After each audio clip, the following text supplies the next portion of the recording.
وعلى آلك المظلومين. صلى الله عليك يا مولاي يا أبا عبد الله ويا قتيل كربلاء ويا مقطوع الرأس من القفا ويا مسلوب العمامة والردى. طبتم والله وطابت الأرض التي فيها دفنتم. يا ليتنا كنا معكم ونسير على هداكم فنفوز فوزا عظيما. إنا لله وإنا إليه راجعون. وسيعلم الذين ظلموا آل محمد أي منقلب ينقلبون. والعاقبة للمتقين ولا عدوان إلا على الظالمين. يقول الله سبحانه وتعالى: لئن لم ينته المنافقون والذين في قلوبهم مرض والمرجفون في المدينة لنغرينك بهم ثم لا يجاورونك فيها إلا قليلا. صدق الله العلي العظيم.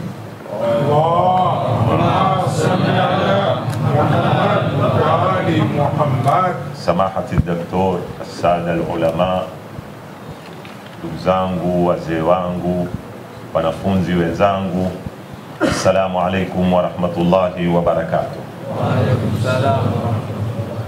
Alhamdulillah walhamdu daiman lillah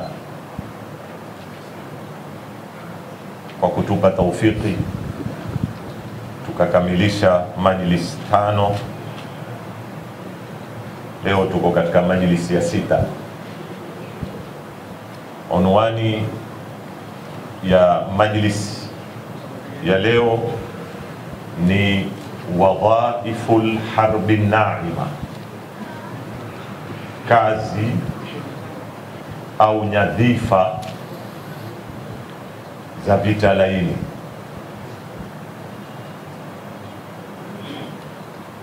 Tumeelewa malengo ya vita hivi, nyasila zinazotumika katika kufikia malengo yao. Leo tutaka kuzungumza nyadhifa, lakini kabla hatujaingia kuzieleza nyadhifa, tuna haja ya kufahamu tunamaanisha nini tukisema nyadhifa za vita laini.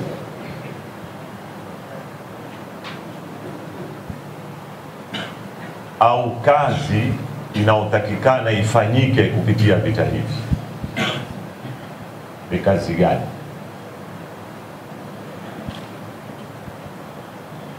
Maulamai walioandika katika mada hii watuambia vita hivi kazi yake inaotaka ifanyike ya mwisho, yani natija yake ya mwisho ni ile ile tuliyozungumza, ni kuwaweka wale walengwa, kama ni watu, ni jamii, ni taifa, ni dola, wawe watasalim amri mbele ya wale wanaosimamisha vita hivi, na natija wataweza kutawali taifa lile na kuwanyonya mali yao, mapato yao na masadiri zile zote zinaoitwa resources, kama ni patroli, ni gesi, ni dhahabu, ni madini aina nyingine na kadhalika. Lakini ili tuweze kuwaweka watu ama taifa ama dola katika nafasi hiyo ambayo itawapa nafasi mabopari kutekeleza mambo yao, ni lazima vita hivi vitekeleze nyadhifa 5 takriban za kimsingi, au ifanyike kazi katika nyanja 5.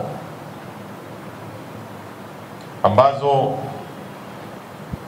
kila sehemu inataka utulivu sana kuielewa na kuichambua na kuitolea mifano, tuweze kuelewa vile wanavyofanya kazi katika mambo kama haya. Wadhifa wa kwanza watuambia maulamai kwa lugha ya Kiarabu ni ma'rakatu kasbi shar'iyya wa naz'i shar'iyya. Ma'rakatu kasbi ash-shar'iyya wa naz'i ash-shar'iyya. Maisha ya mwanadamu hayawezi kutembea bila ya kanuni. Sawa katika maisha yake ya kibinafsi ndani ya familia na hata maisha ya kijamii. Na kwa msingi huu mwanadamu alipopatikana duniani, pale mwanzo hakuweza kuwa mbali na kitu kinachoitwa kanuni.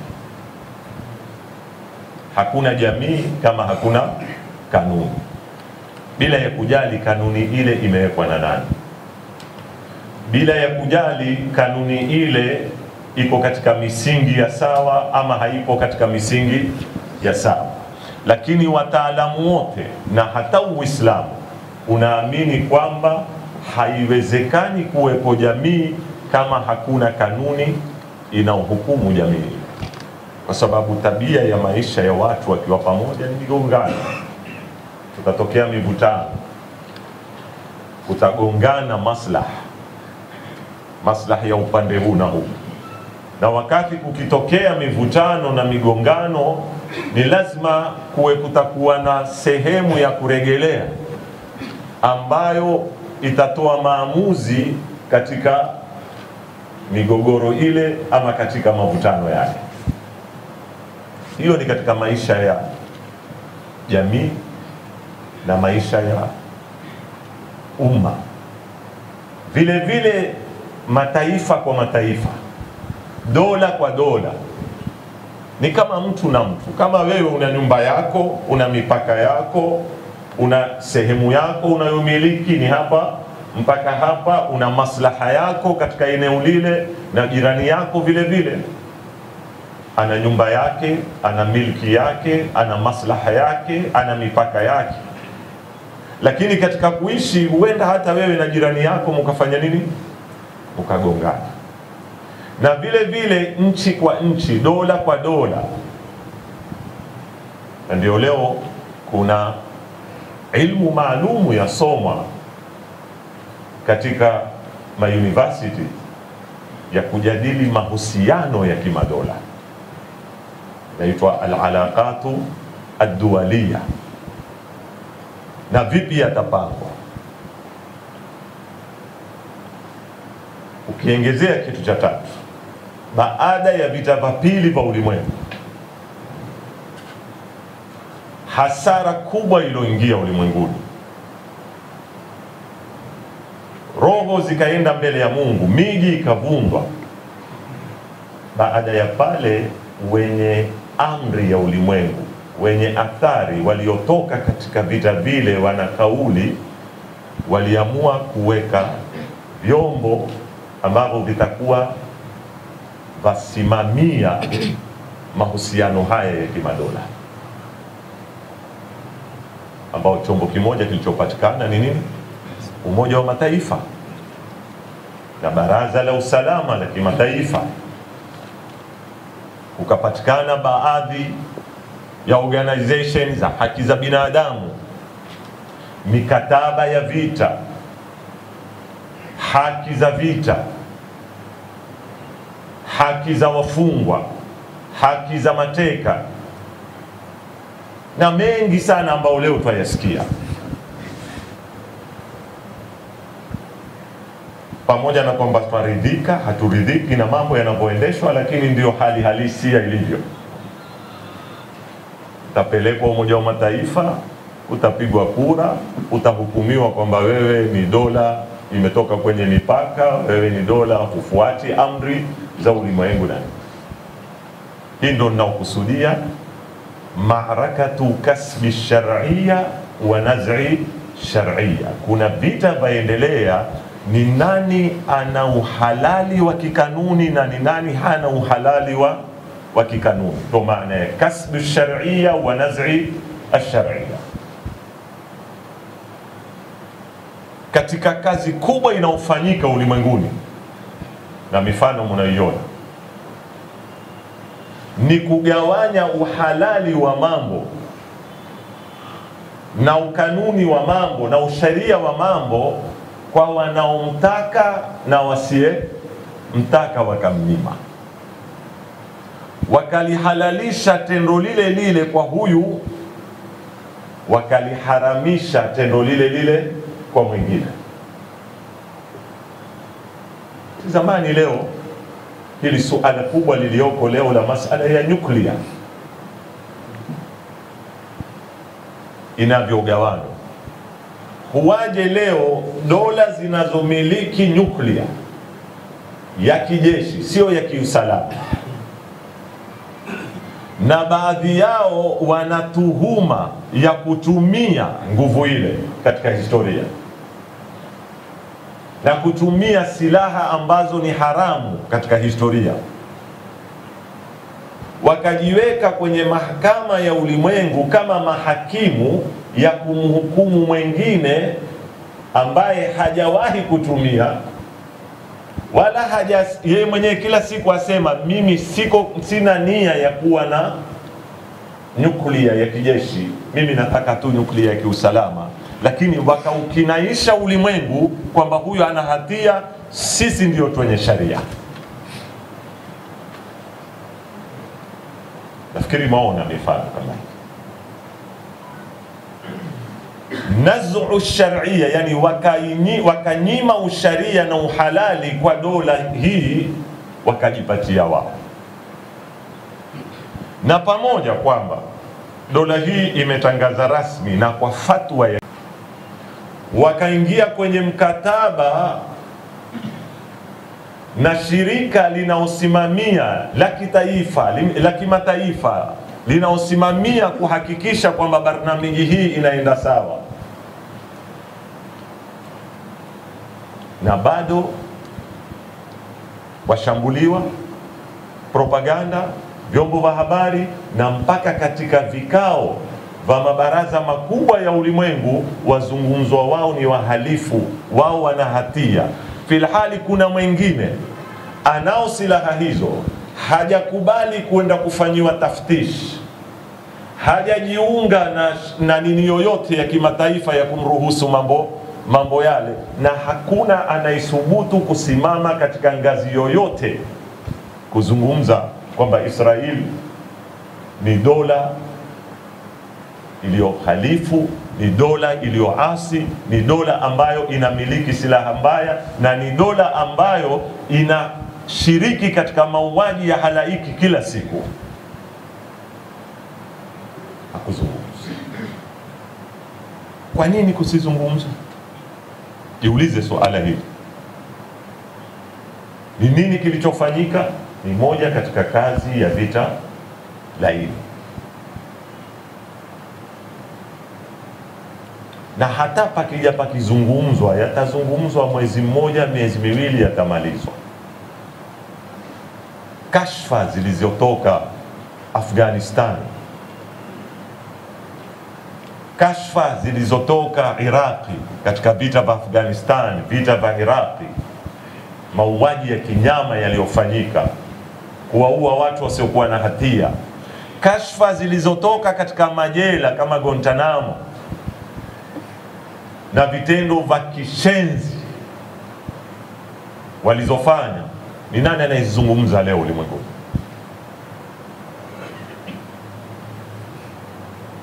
La kushangaza zaidi, kama anapotuambia Amirul Mu'minin salawatullahi wa salamuhu alayhi,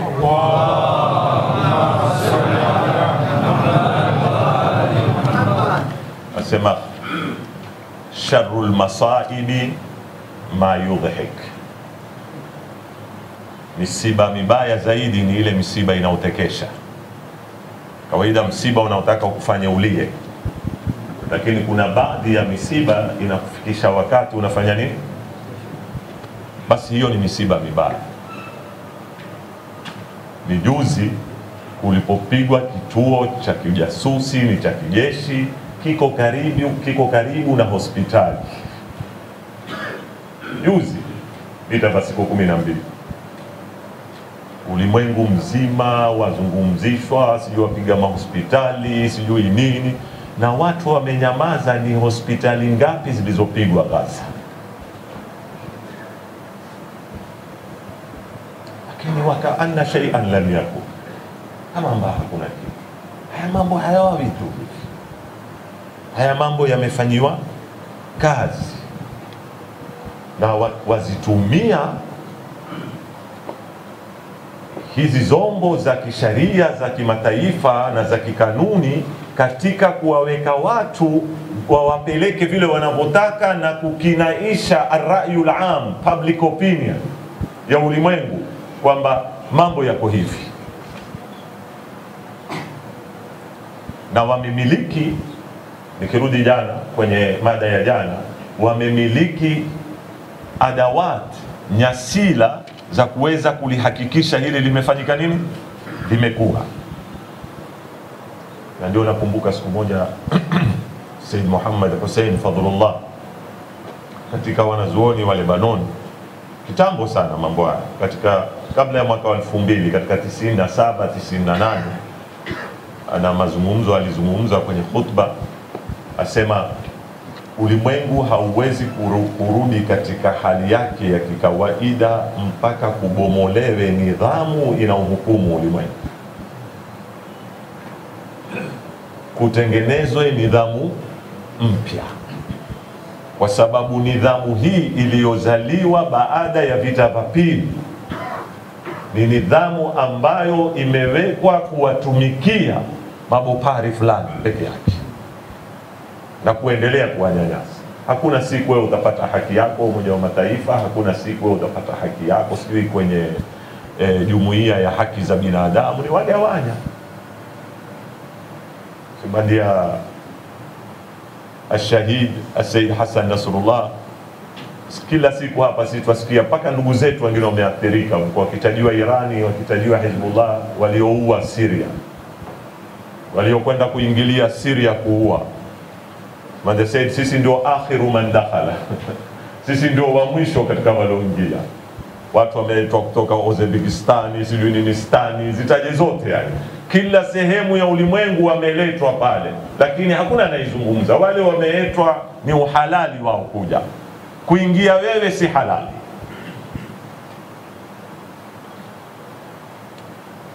Irani yaingilia siasa za dola za ndani, yeye hana uhalali huo, lakini Amerika ana base katika kila nchi za Kiarabu, afanya anavyotaka, si tatizo.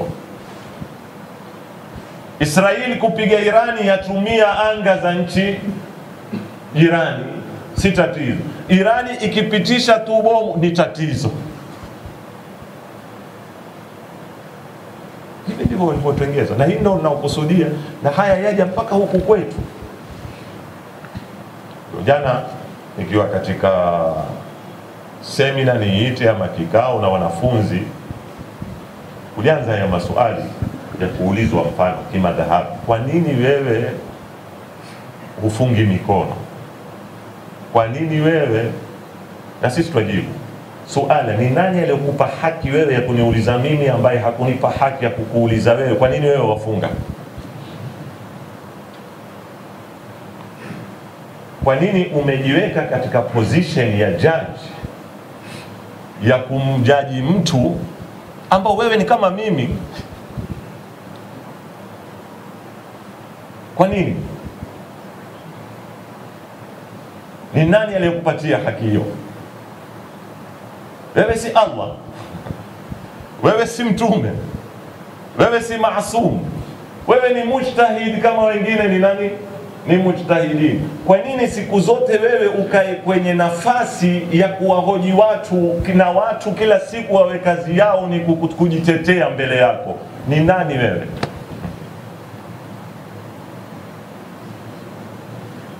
Hii ni mantiki pia yatakaitazamwa. Kwa nini? Na ni katika mambo aina hii. Kwa hivyo wadhifa wa kwanza Kazi ya kwanza inaofanyika kupitia vita laini ni maarakatu kasbi shar'iyya wa naz'i ash-shar'iyya, ni mapambano ya kugawanya uhalali na usokuwa uhalali, usharia na usokuwa usharia, ni nani anafuata kanuni, ni nani hafuati kanuni, kwa mizani zinaokwenda sambamba na maslahi yao, na ulimwengu utafuata.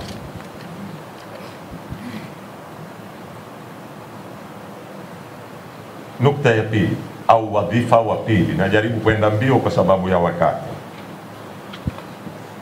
Bathul ya'si wal ihbati washukuk,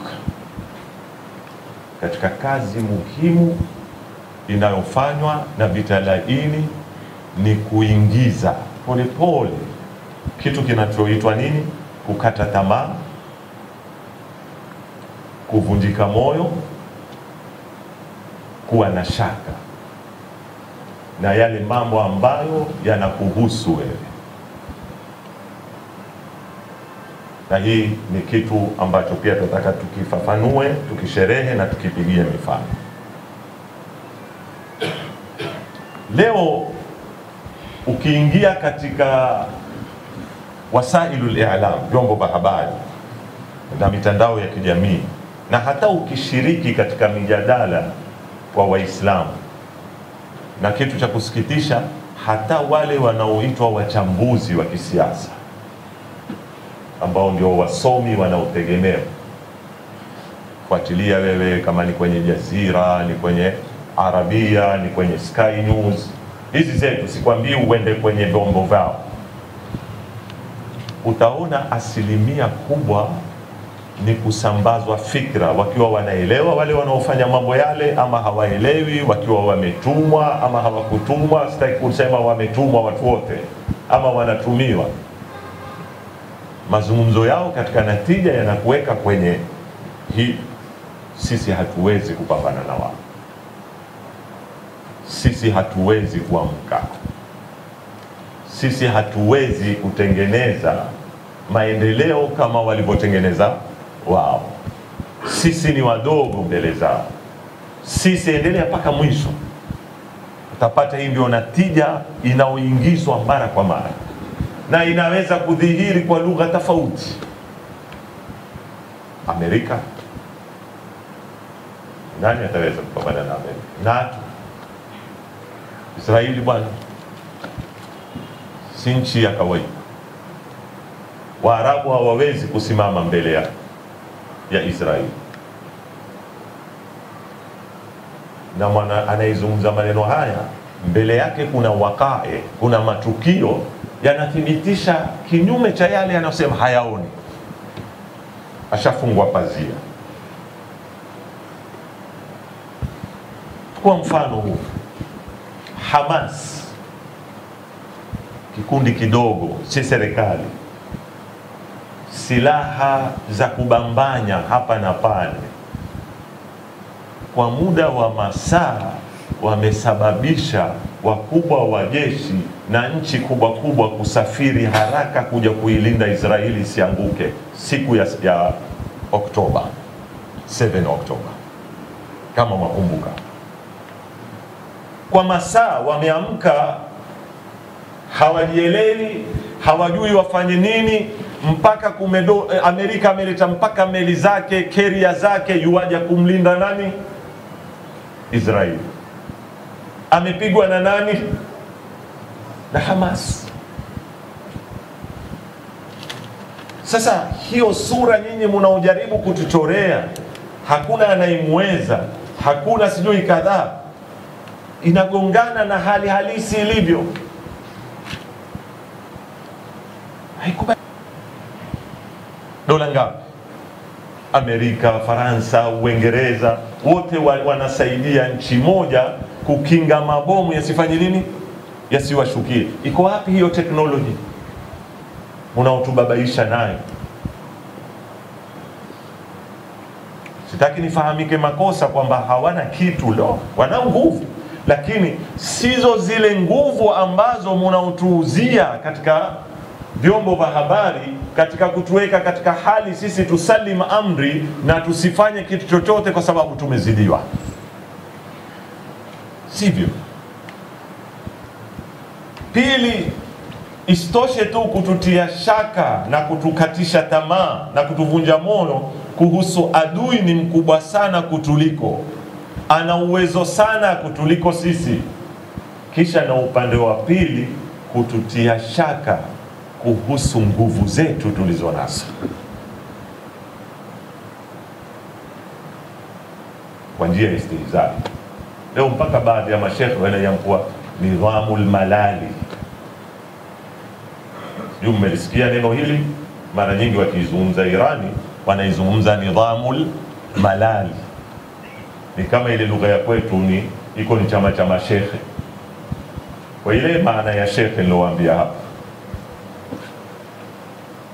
Tukiambiwa mtu ni shekhe, yani ni mzuka, hajielewi, hana usasa, ni mtu mpaka leo ataka kusafiri kwa ngamia, sio?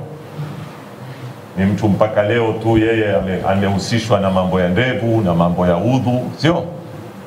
Ndivyo shekhe kweli. Sasa wao wanatumia neno hili nidhamul malali badala ya kunena nidhamu wilayatul faqih, nidhamul malali, ya kuregesha watu nyuma, ya kunyanyasa watu, ambayo haiwapatii watu haki. Mpaka nasema kuna serikali ya kuendeshwa na mashekhe, kuna serikali ya kuendeshwa na vilemba. Si kazi yao. Sasa haya yanakaririka na mwini kuanzia mwenyewe Mtume Muhammad sallallahu alaihi wasallam.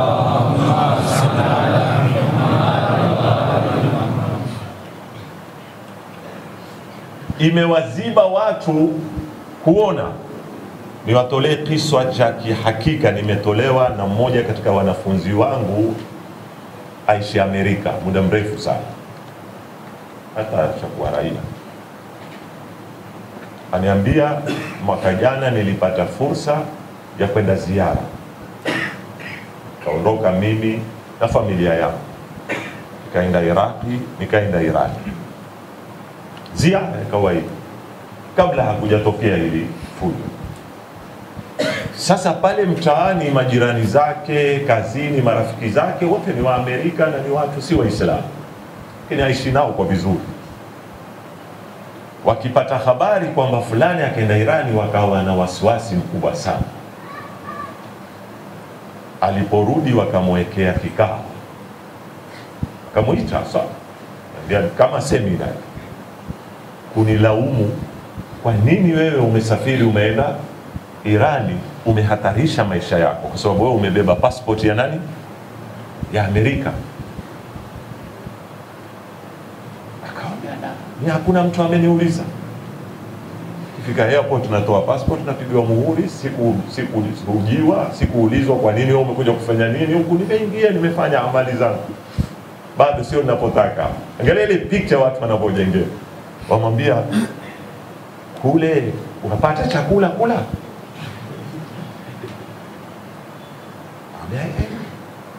Bali $2, awambia $2 naweza kujaza tanki ya patroli nikatembea siku nzima na gari kwa $2 peke yake. Wambia kweli mambo haya? Ambia kweli. Magari yapo? Ambia magari yapo. Hospitali zipo? Akawaonesha picha za mahoteli aliyokaa. Hii ni Irani. Ambia hii ni Irani. Wao taswira yao sijui wafikiria ni vipi ya. Watu huko ufa kwa njaa, watu hakuna majumba, hakuna magari, kwa sababu nidhamu ya malali ni nidhamu ambayo haiwezi kuwapatia watu maendeleo yoyote, kama vile walivyotengeneza propaganda hizi kwa Afrika. Kweli Afrika umaskini upo, lakini Amerika pia umaskini upo. Kweli Afrika watu wanaolala barabarani hawana makao na hawana chakula wapo, lakini na Amerika wapo kwa mamilioni. Na kila nchi wapo maskini. Lakini wewe tazama kila kukizungumzwa habari za Waafrika au habari za Afrika, angalia picha zinazopitishwa mbele ya macho yako. Wanazungumza tu habari nyingine, lakini kwa sababu wazungumza Afrika, watakutagulia picha, sehemu hakuna maji, sehemu watoto wamekonda mpaka unaweza kuhesabu mbavu zao, wako na njaa. Yani wanajaribu saa zote kumeza katika fikra za watu kwamba ashabul afriqi ni hii, ni sehemu ya maradhi. Ukiingia wewe waweza kufa. Usijaribu kwenda kutembea Afrika, kila maradhi yako huko, kila shida ziko huko, na nchi zetu pia zikachangia, ingawa wao wanaona wanatumia sababu zile kuvutia utalii, kuwaonesha sehemu za majangwani, sehemu za wanyama. Ndio mmoja katika ndugu zangu alikuwa kusoma kule, ambia nasikia nyinyi mwakaa kwenye miti ndio majumba yenu. Akamwambia ndio, lakini ule mti tunaokaa sisi kitandu cha juu ndio ukaa balozi wenu.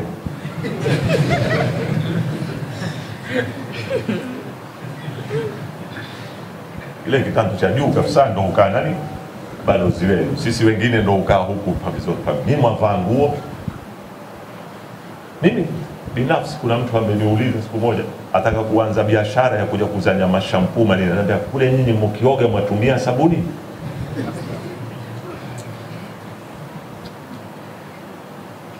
Najaribu kuleta mifano midogo. Haya ni mambo yamekujaje haya? Yanatengenezwa hivi. Mkose kujiamini. Nyinyi siku zote muweke kwenye position kwamba nyinyi ni watu mafukara, ni watu hamuna akili, hamwezi kufikiri. Mpaka viswa vinavyotungwa vingine viswa vya kumdunisha Mwafrika. Kuna kile kiswa kimoja cha yule tajiri, alikuwa na wafanyikazi, mmoja akimlipa mshahara mkubwa, wengine akiwalipa mishahara midogo midogo. Wakijua mimi sitaki kutaja makabila, chataja makabila.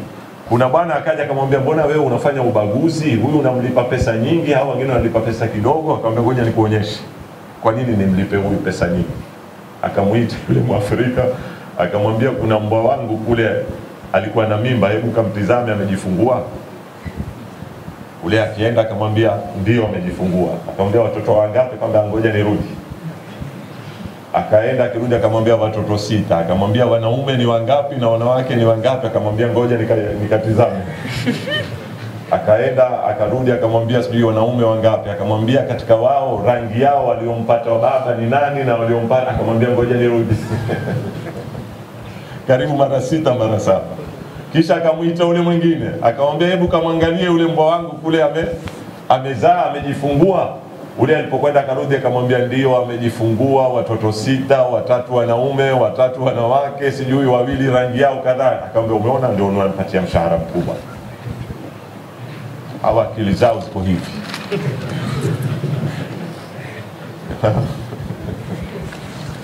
Unaniteka. Ala kulli hal.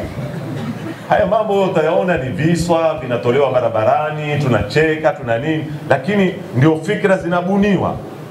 Unakosa kujiamini. Na mimi ndio nasema matatizo yetu wengi sisi tunajisababishia, na tumejiweka kwenye nafasi kwamba sisi ni watu wa kutegemea wengine. Alafu wanatuletea NGOs kwamba nyinyi siku zote ni watu wa misaada, ni watu wa kuletewa chakula, ni watu wa kufanywa nini. Hamwezi kufikiria. Na ambao nimemsikia, nafikiri ni Sheikh Hassan Safar kama sikukosea, ni Sheikh Hassan Safar ama ni Sheikh huyu wa Kuwaiti Al-Waili, Sheikh Dr. Ahmad Al-Waili, mmoja katika wawili, nimesoma kitabu chao, asema ardhi iliyoko Sudan na maji yaliyoko Sudan na reserve ya Kuwaiti peke yake, pesa za Kuwaiti reserve ziliyoko benki, zikiekezwa kuitumia ardhi ya Sudan, hajasema Afrika, na mto ulioko Sudan inaweza kulisha ulimwengu kwa miaka.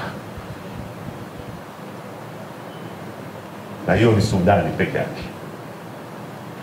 Na pesa zilizotumika ni za wapi?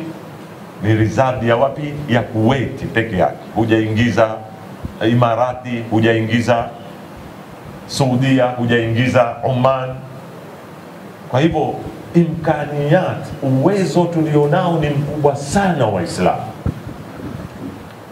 Mali tuko nayo, mabongo tuko nayo, tunao watu waweza kuwa zaidi yao, lakini haiwezekani. Paka kwa nyinyi vijana, mtu akikwambia mimi naenda kusomea nyuklia mathalan, sasa utasikia unkosa kazi ya kufanya, shekhe, nyuklia utakufanyia nini Tanzania hii? Kwa nini? Kwa nini? Hatujiamini, hatuamini viongozi wetu, nidhamul malali. Na ndio leo hasira zao kubwa, chuki zao kubwa. Kwa nini kilemba kile wanachokiita nidhamul malali kimeweza kuifikisha nchi katika maendeleo yale walionayo? Kwa nini? Kwa sababu wao wana ulanguzi kwamba akili Mungu aliwapa wao peke yao, fikra aliwapa wao peke yao, uvumbuzi aliwapa wao peke yao, hakuna mtu mwingine. Bathul ya'si wal ihbati washukuk, mpaka kwa sanaa zenu. Na mimi ndo nanena mambo huanza huku kwenye mambo madogo yakafika makubwa. Hayaanzi kwenye kuunda gari, yanaanza hata kile kikapu chako unachokitengeneza, hata ule mwiko wa kibao unaotengeneza, hata kile chungu cha udongo unachokitengeneza. Ile ndipo unapoanza kujifakhiri na ubunifu wako, kabla hujaletewa sufuria za kuundwa na wengine ukatumia. Tunadharau kila kitu, inapanda mpaka mila zetu, dasturi zetu hatujiamini nazo, lugha yetu hatujiamini nayo, historia yetu hatujiamini nayo. Wewe una historia ya miaka 1000, wewe una historia ya miaka 800. Kwa nini wavutiwa na mtu ambao historia yake hata haijamaliza miaka 100?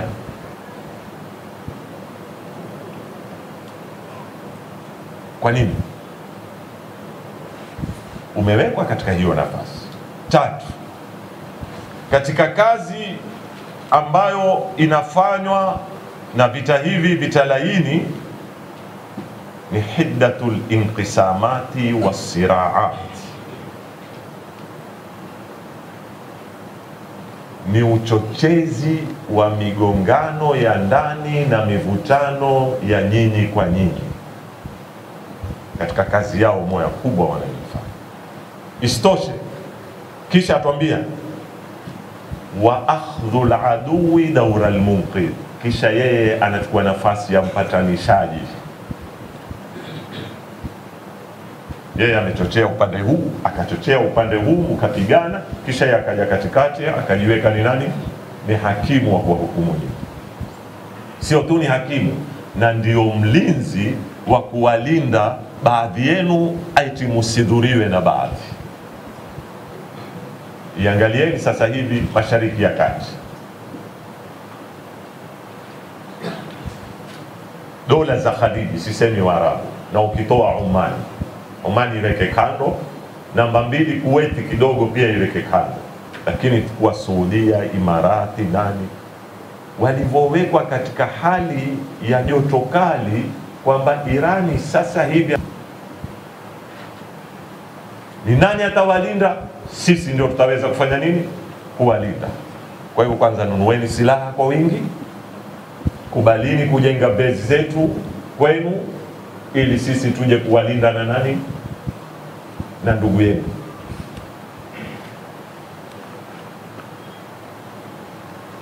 Na hata katika hali ya kawaida ya kijamii, leo itizame Iraki, Mkurdi kule, Msuni Mwarabu, manake Mkurdi ni Msuni, lakini wakitaka kumuita hawamuiti Msuni, wataka kuchochea, wanatumia jina lake la la kabila, hawatumii jina lake la dini, wanasema Makurdi, kisha wanatumia Waarabu Masuni, kisha wanakuambia Mashia. Itizameni Syria leo inaelekea wapi? Wenye kusema itagawanywa mara 3 ama itabaki kuwa ni dola kamili, Allahu ya'lam mbele kukoje. Itizameni Yaman leo, katika kipindi kule wao wajikusanya kuvunja mipaka, kuleta dola zote pamoja, Umoja wa Ulaya. Kipindi hiko waja kwetu, badala ya sisi kuunganisha dola ndogo ndogo tukawa dola kubwa, tukatilia nguvu mathalan Umoja wa Waarabu, Al-Mu'tamaru Al-Islami, dola za Kiislamu, la yaja kuchorwa upya leo Mashariki ya Kati, kutengenezwa vidola vidogo vidogo aina nyingine. Juzi tu kulipoanza vita Iran, siku za kwanza wakawa wao wamejiamini kwamba washashinda, walikuwa kushaanza kuzungumzwa mipaka kwamba Iran itagawanywa mara ngapi.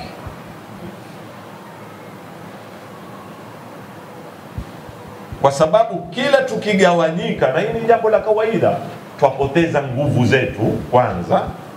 Kila tukigawanyika kwajengeka chuki za wenyewe kwa wenyewe zaidi, uadui unazidi, wao wanapata nafasi kupenyeza katikati yetu, ima kwa kuja kutupatanisha ama kwa kuja kutulinda wenzetu wasitudhuru.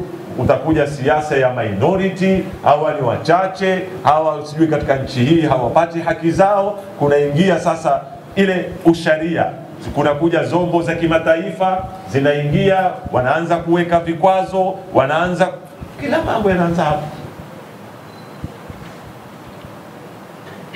Inqisamat na siraat, na hii ni siasa ya zamani, ingawa leo imedhihiri. Zamani ilikuwa haina mipango, kutoka Firauna. Mwenyezi Mungu atuambia katika Qur'ani, inna Firauna ala fil ardi waja'ala ahlaha shi'a. Firauni amekuwa na kibri katika ardhi, amejikua katika ardhi, lakini alipataje kupata nguvu zile za kuwa katika ulu? Wakati alipowajalia watu wake ni makundi makundi, ndio maana ya Shia. Aliwagawanya, na ndio ule mfano unaosema farriq tasud, divide and rule. Ni siasa ya Firauni, ilianza kwa Firauni huko nyuma, ikaja ikateremka, lakini leo wameitengeneza vizuri na wamepata silaha mzuri, na wametujua zile sehemu ambazo kwamba ni moto ukizigusa skamshwa, na wakatumika watu. Na mambo haya ndivyo alivyoyafanya pia Banu Umayya. Nafikiri kuna mihadhara ya Sheikhana Sheikh Abdullah Nasir anaita karata 5, muhimu sana ile, leo irudiwe tena kusikilizwa upya, na kama wale walioko nao nafikiri irudi isambazwe katika inasaidia sana kukufahamisha vita laini. Yameziita karata 5. Moja katika karata walizotumia Bani Umayya kutawali watu na mpaka kuwafikisha watu pale ni karata ya ukabila, kuwagawanya watu kikabila. Wale ni watu wa Iraki, wale sijui ni watu wa Sham, wale ni watu wa Madina, wa Hijaz. Wakati huo ilikuwa ikiitwa Hijaz, wale ni watu wa Hijaz. Watu wakagawanywa, kila mmoja akasimama na kabila lake, hajui Uislamu uko na nafasi gani. 4, wadhifa wa 4 au kazi ya 4, ambao kazi hii ya 4 ni natija ya kazi ya kwanza, ya 3 afwan. Wakati unapowagawanya watu unatoka mwanya, kama vile tunavyoambiwa kwenye swala, mkisimama swala mushikanishe vizuri, sijui shetani asipite baina yenu, sio? Kwa hivyo mkiwa mumeshikana vizuri, hakupatikani nafasi ya kupenyeza kitu. Lakini mkiwa mbali kunatoka vichochoro vingi pakubwa. Sasa wao hapo ndo inakuja nini? Yani wanasema tahiyatul ardhiya litaharrukil istikhbarati, kuandaa ardhi ya kutembea ujasusi wao. Wanapata ardhi. Kama mfano sasa hivi nchi kadhaa Arabuni kuna bezi za Amerika, lakini bezi haiko kwenye jiografia. Wewe ukiona kwa macho unaona tu ni ardhi mathalan square kilomita kadhaa. Balozi zao nusu kiwasi zaidi ni majasusi wanaotumwa, ima atakuja kwa jina la daktari kusaidia watu kutibu, ama atakuja kwa jina la lecturer amekuja kusaidia katika kukuza elimu, aingiane katika nyanja za kijamii, ama atakuja kwa unwani tofauti. Wanatuingia ndani,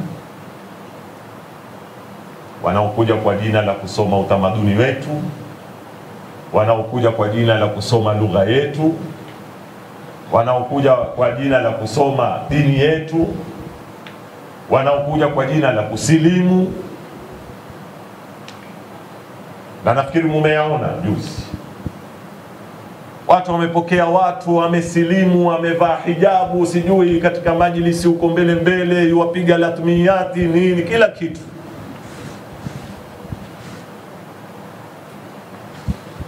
Wale wakiingia, mbali na kazi ya kukusanya habari zenu nyinyi za ndani ambazo hazifai kujulikana na adui, pia wanapata nafasi ya kusambaza fikra au tamaduni ambazo zinatupeleka kwenye matokeo yale wanaoyataka wao.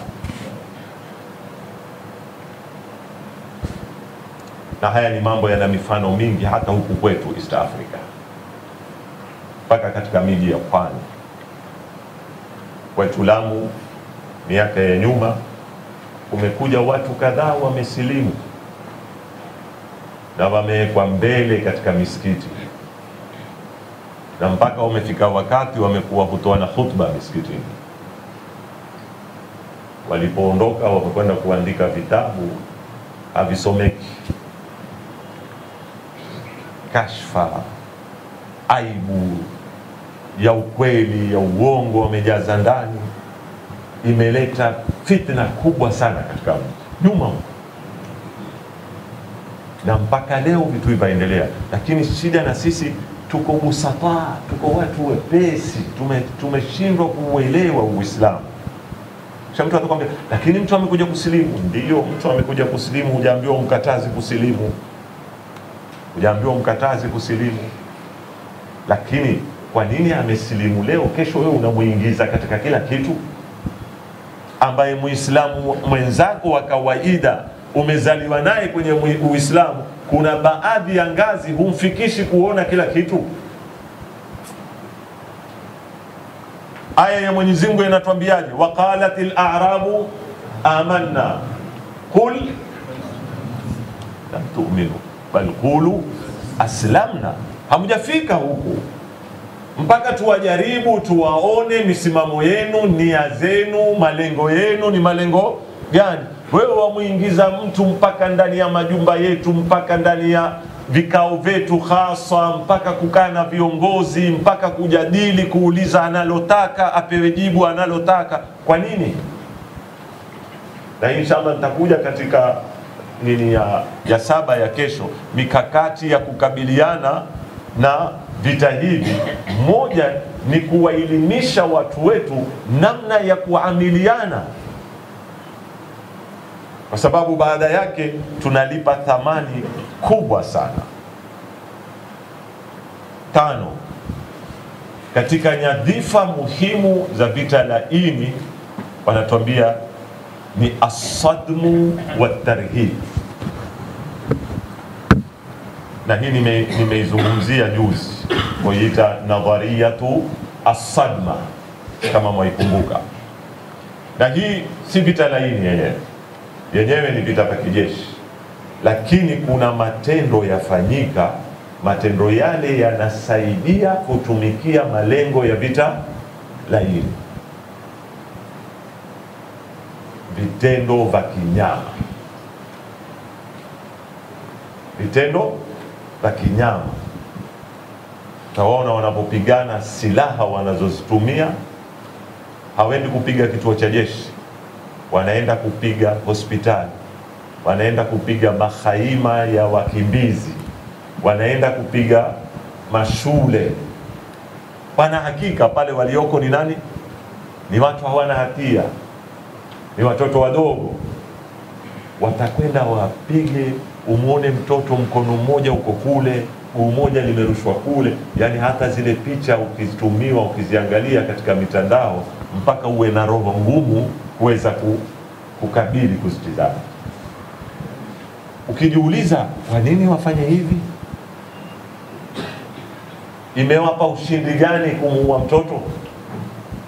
Kwa sababu vita ushindi haupatikani uliua watoto wangapi, wala uliharibu ya kukufanya wewe uingie hofu, ile unaita sadma, upate ule mshtuko, na uwe wewe lau utaambiwa kuna habari za kufanya mambo kama yalofanywa na watu wale, sema mambo hayo sisi tusifanye kabisa, tizama wenzetu walipofanya. Hata ile waliofanya, japokuwa ile wadhuru, wanapowapeleka watu majela wakawafanyia vitendo vya kinyama, mpaka mambo ya kimahanaka wamewafanyia ndani ya majela. Wanawavua watu nguo, wanawabakisha uchi, wanawapekea majibwa. Fuatilia habari ya ndugu zetu wanaotoka kwenye majela kule Palestina, mara nyingine wanaletwa kuhujiwa, uwasikilize mambo waliofanyiwa ndani kule jela, mpaka kuwaingiza vitu katika nafsi zao.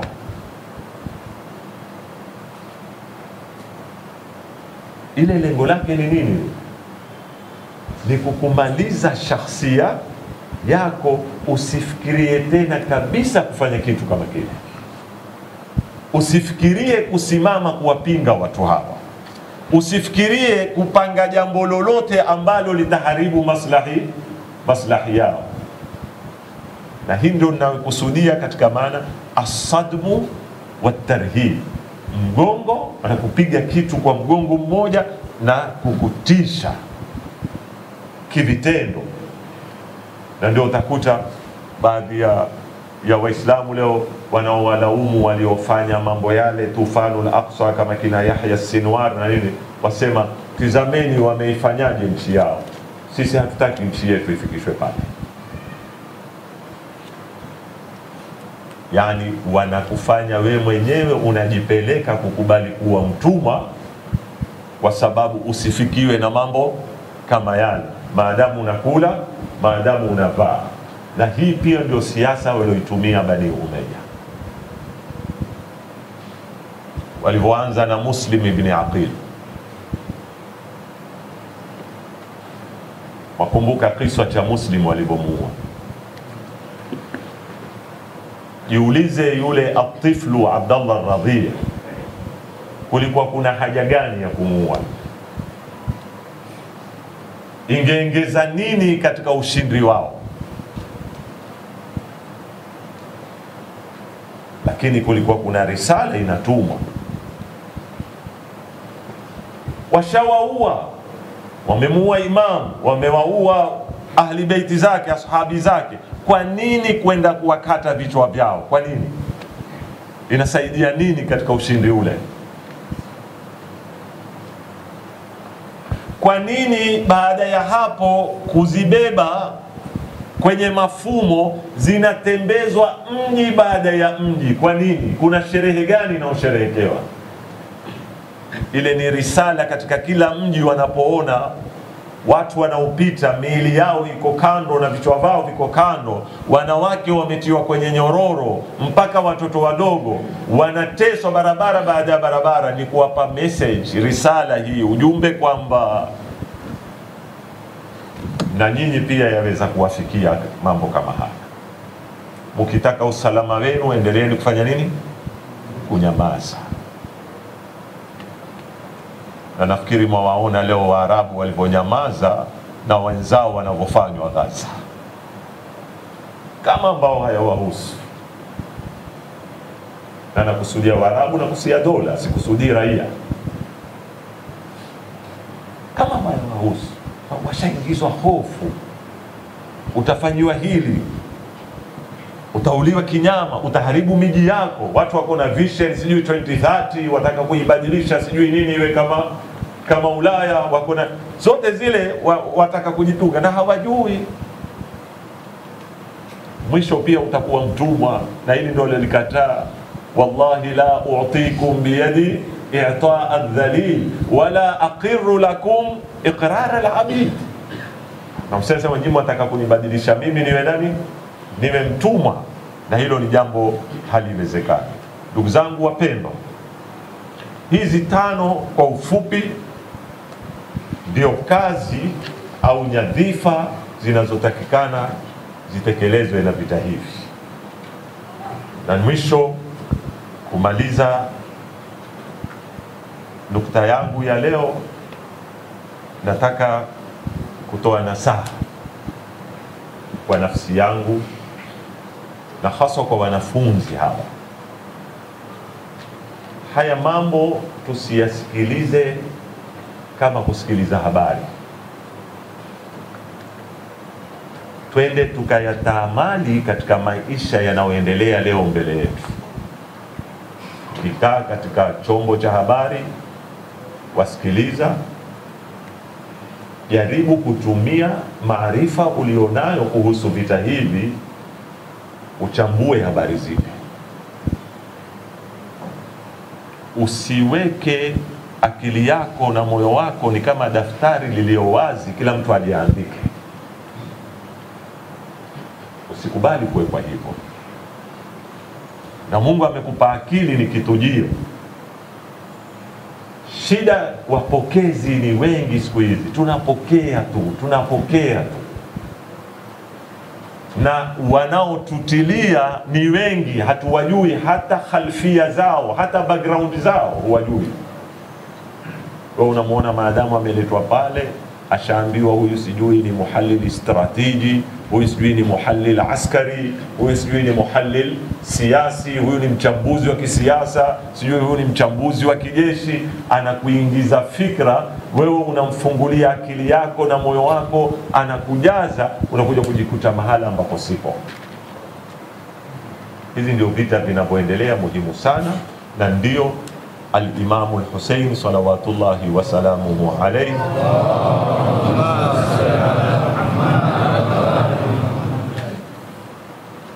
alifanya kazi hii. Alitaka kuwaregeshea watu akili yao, wafikiri, sio wapekeshwe na Bani Umayya. Alitaka kuwaregeshea watu hisia zao, wajue wapi watalia, wapi watafurahi, lipi watalililia na lipi watalifurahia. Na hii ndio maana ya kulia kwetu leo. Kwa nini twalia? Kwa nini twahuzunika? Twaekeza hisia zetu mahala panapostahiki kulia. Hatulii historia sisi. Lakini tizama wewe mtoto leo, unalia kwa sababu timu yako imefungwa. Unaweza kulia na siku mzima una raha, tukikutana na wewe na kwambia bwana mimi sina raha bwana. Kwa nini huna raha? Kwa sababu timu yako imefungwa. Tazama wanapowapeleka hisia zenu. Kisha mtu yule ambaye aweza kulia kwa sababu timu yake imefungwa, ama mpiganaji wake ameshindwa, ataka kuja kukujadili wewe kwa nini wamlilia al-Imam Hussein. atakakuja kukujadili wewe kwa nini wamuhuzunikia Imam Hussein. Kwa hivyo kilio hiki, huzuni hii ya Muharram, mmoja katika kazi yake ni kuregesha ramani na shabaha ya hisia zetu. Wapi tutahuzunika? Wenzetu Waislamu wauliwa leo Gaza, Lebanon, kwengine kule, ndo sisi tunastahiki tulie. Wapi tutafurahika? Wakati wale wanaotuhusu kiitikadi, kiimani, kiubinadamu wanapokuwa na ushindi. Na kama hakuna ushindi kule, ushindi mwingine wowote hauwezi kutusaidia kitu katika maisha yetu. Na hii ndio maana kullu yaumin ashura wa kullu ardhin Karbala, walhamdulillahi rabbil alamin, wa sallallahu ala Muhammad wa alihi at-tahirin. محمد وآل محمد. جزاكم الله خير.